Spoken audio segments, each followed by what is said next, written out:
Assalamualaikum warahmatullahi wabarakatuh. Perkenalkan, nama saya Nova Ilfian. Saya dari kelas X TITL 1. Di sini saya akan membacakan biografi tentang Muhammad Hatta dan biografi tentang diri saya sendiri dari masa-masa kecil sampai hingga sekarang. Oke, yang pertama saya akan menceritakan biografi Muhammad Hatta. Muhammad Hatta lahir pada tanggal 12 Agustus tahun 1902, lebih tepatnya di daerah Bukit Tinggi. Nama Muhammad Hatta itu berasal dari nama Muhammad Altar. Nama Muhammad Altar itu juga diambil dari beberapa tokoh Muslim, yaitu salah satunya Ahmad Muhammad ibnu Abkarin dan Atayl al-Iskandari. Biasanya orang-orang di Bukit Tinggi itu memanggil Muhammad Altar adalah nama Attar. Muhammad Hatta menyelesaikan sekolah di Europes Legal School (ILS) pada tahun 1969. Lanjutnya pada tahun 1919, Muhammad Hatta ini lulus dari Mir Urigebreit Legal Onderwijs Mulo di Padang. Sekolah berikutnya adalah Prince Hendrik School dan lulus pada tahun 1921. Hatta mengikuti kuliah di Handel Honger School atau yang kita bisa singkat HHS di Rotterdam, Belanda. Jurusan pas Muhammad itu yaitu adalah jurusan ekonomi kenegaraan. Muhammad Hatta menyelesaikan kuliah pada tanggal 1932 dengan gelar sarjana ekonomi.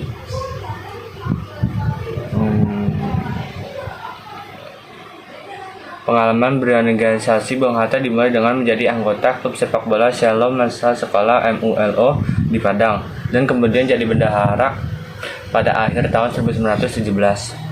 Awal perpolitikan Muhammad Hatta dimulai saat ia sekolah di Belanda.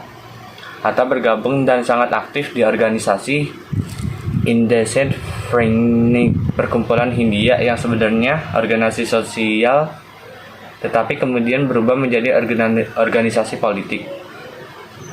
Hal ini terutama karena pengaruh Ki Hajar Dewantara, Ki Dewantara, Dewas Dekker, dan Cipta Mangkukusumo pada tahun 1913. Mereka tidak diperbolehkan bergerak ke Indonesia pada tahun 1924. Indische Vereniging berganti nama menjadi Indische Vereniging atau Perhimpunan Indonesia dan yang disingkat PI.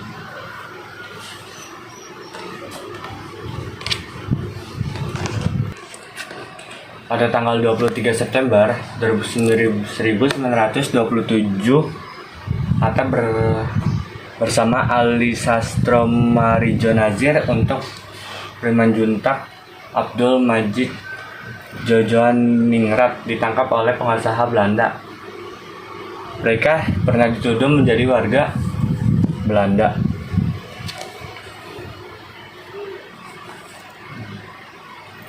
Semua tuduhan tersebut ditolak dalam pembelaannya yang berjudul Indonesia RIJ atau Indonesia Merdeka. Pada tanggal 22 Maret 1928, Hatta dan ketiga anggotanya tidak dapat dibuktikan. Selama 11 tahun belajar di Belanda, akhirnya pada tanggal 5 Juli 1932 Hatta tiba di Indonesia setelah beberapa hari beristirahat. Hatta mulai memfokuskan dirinya memimpin PNI baru. Telah terbukti banyak cabang-cabang PNI baru. Setelah pecah Perang Pasifik Desember 1941, Hatta dan Syjahril dipindahkan ke Sukabumi setelah bebas dari masa hukuman. Hatta kemudian juga aktif sebagai organisasi Tanah Air, tepatnya setahun meletus Perang Asia Timur Raya. Sebuah rapat umum diadakan pada tanggal 8 Desember 1942. Hatta diminta berpidato, berkata, bagi pemuda Indonesia, ia lebih suka melihat Indonesia tenggelam ke dasar laut. Hatta kemudian banyak terlibat pembentukan Badan Penyelidikan Usaha Persiapan Kemerdekaan Indonesia yang biasa kita sebut BPUPKI yang dibuka pada tanggal 28 Mei 1945. Badan ini menyusun rancangan Undang-Undang Dasar yang dapat diselesaikan pada Juli 1945.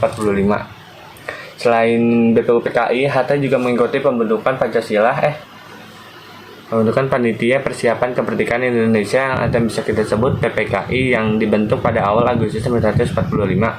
Pada tanggal 17 Agustus 1945, akhirnya proklamasi kemerdekaan berkumandang dan esok harinya dilakukan pengesahan UUD 1945 yang dihadiri oleh panitia organisasi tersebut. Akhirnya ikut mengantarkan dirinya sebagai proklamasi.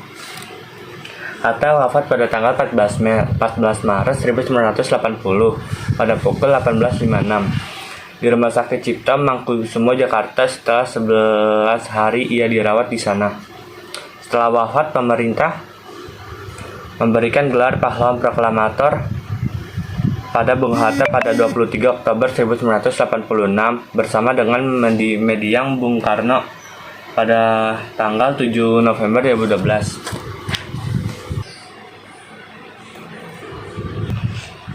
Bung Hatta secara resmi bersama dengan Bung Karno ditetapkan oleh Presiden Susilo Bambang Yudhoyono sebagai pahlawan nasional. Nah, itu biografi tentang Muhammad Hatta yang telah saya diceritakan. Sekarang saya akan menceritakan biografi saya dari kecil sampai sekarang.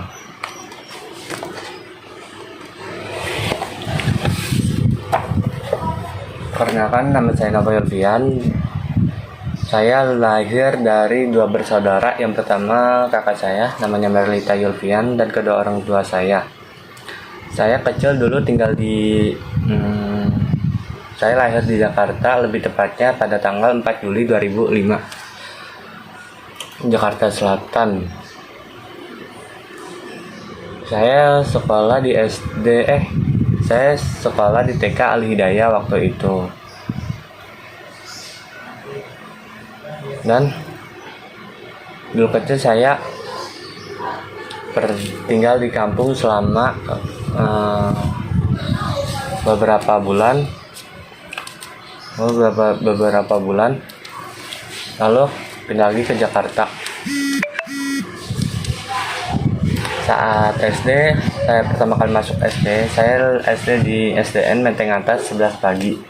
Nah, waktu di SD itu, saya mempunyai teman yang namanya Zulfan Al-Kafi. Itu dari kelas 1 sampai sekarang itu saya masih teman, bisa dibilang saya sahabatan sama dia dari kelas 1 sampai sekarang. Dan untuk kontekan sih jarang ya untuk kontekan, tapi masih ada kabar kayak gitu. Nah, singkat cerita, pas kelas 4 itu saya juga berteman dengan teman saya yang bernama Lolani Rahmawati dan Damar Raihan. Nah, itu juga sampai sekarang kita tuh masih berteman sampai sekarang. Waktu SD itu saya pernah mengikuti lomba catur Begata. Itu mengikuti lomba catur antar sekolah dan memenangkan juara 2 saat di SD. Nah, singkat cerita, waktu saya masuk SMP, yaitu tepatnya di SMP Islam Al-Safiyah 02 di daerah Jakarta Selatan. Nah, pas awal masuk kan itu saya kayak benar-benar excited banget karena punya teman baru dan saya kayak punya cari pengalaman baru. Pas duduk di kelas 7, saya di situ kayak anaknya kayak introvert, kayak takut bergaul. Dan akhirnya perlahan saya coba untuk bergaul oleh teman saya. Terus saya mempunyai teman yang namanya Tommy dan Arya. Nah, itu saya temannya cuma beberapa doang, karena tuh saya masih di situ kayak masih rada malu dan masih introvert. Nah, dari situ saya ingin coba untuk berbaur dan berinteraksi dengan dia. Pas beberapa hari itu kan kelas 7 ya. Pas kelas 7 itu saya pernah mengalami suatu perundungan, kayak mungkin bercanda berlebihan, tapi lebih tepatnya ke bercanda berlebihan. Di situ saya kayak benar-benar takut banget berbicara, karena itu kan saya orangnya Kalau udah diancam ya pas kalau diancam dikata-kata itu saya gampang sakit hati dan kayak gitu kan. Dan ya zaman dulu kan, zaman SMP kan, kayak masih bandelnya masih ada dong, masih ke bawah. Nah itu kayak mungkin tuh saya emang masih zamannya bocil gitu kan. Perlahan demi perlahan kan di situ saya emang udah merasa udah nggak betah di SMP situ sampai saya, dan akhirnya saya duduk di kelas 8 SMP. Dan itu benar langsung kaget aja. Di situ tiba-tiba ada penyakit COVID. Di situ saya langsung antara seneng dan sedih. Yang pertama itu sedihnya susah untuk menangkap pelajaran dari sekolah, dan senangnya itu saya bisa keluar dari zona hijau, zona hitam. Kayak benar-benar sebelum dari keluar saya tuh pengen keluar zona itu, dan Tuhan masih ngabulkan.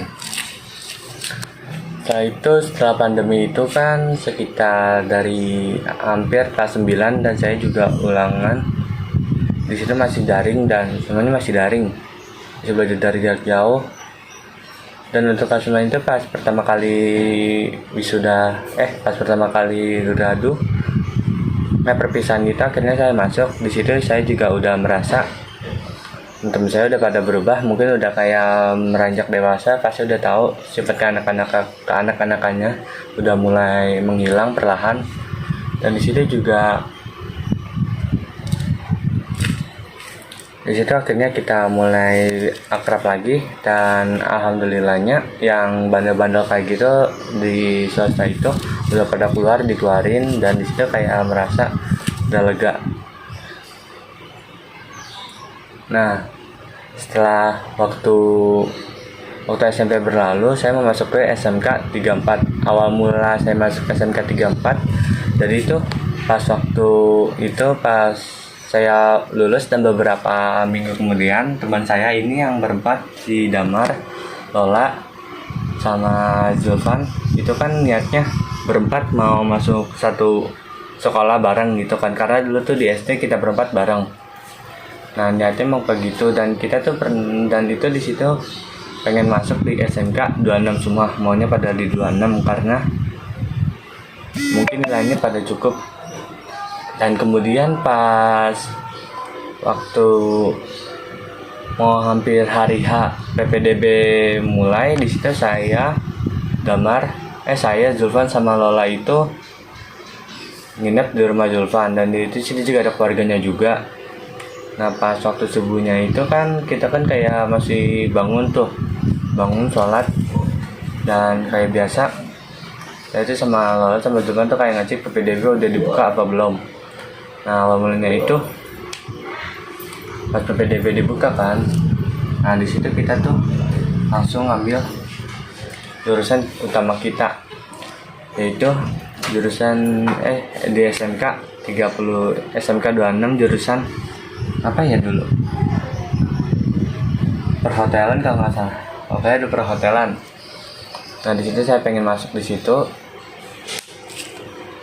dan percobaan pertama nilainya Lolani itu kan gede, kalau nggak salah 58, dan nilai saya itu 56 yang akademiknya.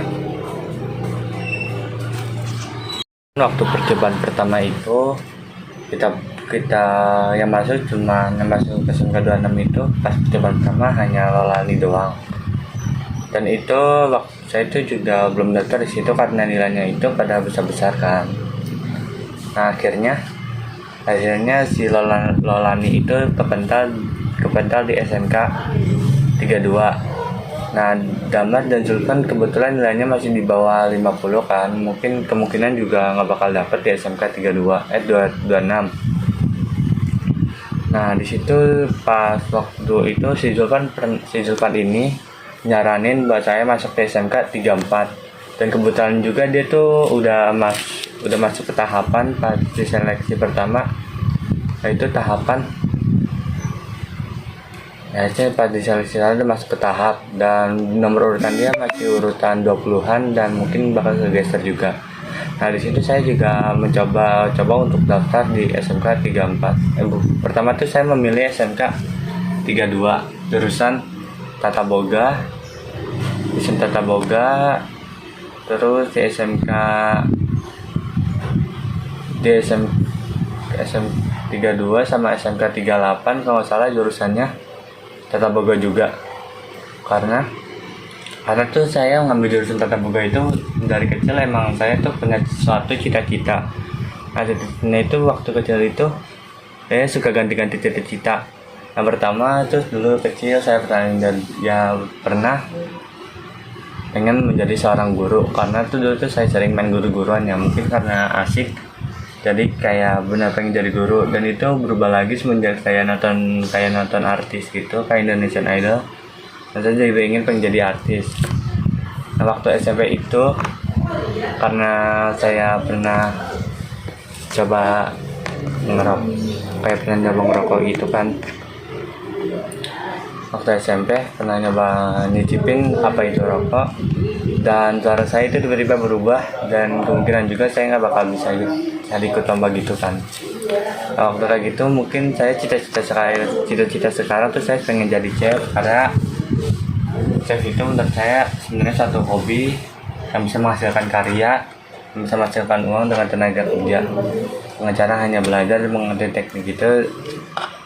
Nah makanya saya mengambil jurusan Tata Boga karena itu. Dan saya juga, dan pilihan ketiga saya itu di SMK 34 jurusan listrik yang disaranin oleh Zulfan ini. Nah waktu itu pas SMK, pas tahap seleksi gitu kan, di SMK 32 itu saya kepental dan saya meramat ke SMK 38. Di situ 38 juga nilainya lumayan gede ya. Nah makanya tuh jadi saya juga kepental juga, dan saya langsung ke SMK 34. Dan kebetulan urutan di SMK 34 itu saya urutan kayak urutan nomor 10 besar, urutan dari 10 besar dari 30 bangku. Di situ kemungkinan saya juga udah kemungkinan besar dapat di SMK 34, dan akhirnya saya dapat di SMK 34, dan Lola itu dapat di SMK 32 yaitu jurusan perhotelan. Saya dan Lola itu kayak udah terpisahkan, dan Zulfan itu mengikuti tahap 2 dan keterima di SMA 43 kalau Damar swasta. Jadi kita tuh selalu berpisah. Singkat cerita, waktu saya masuk SMK 34 di sini kan saya kan dulu kan di SMP pernah mengalami perundungan kayak waktu bully, tapi kayak gitu. Mungkin saya kan SMK 34 mayoritas kan STM ya, laki-laki.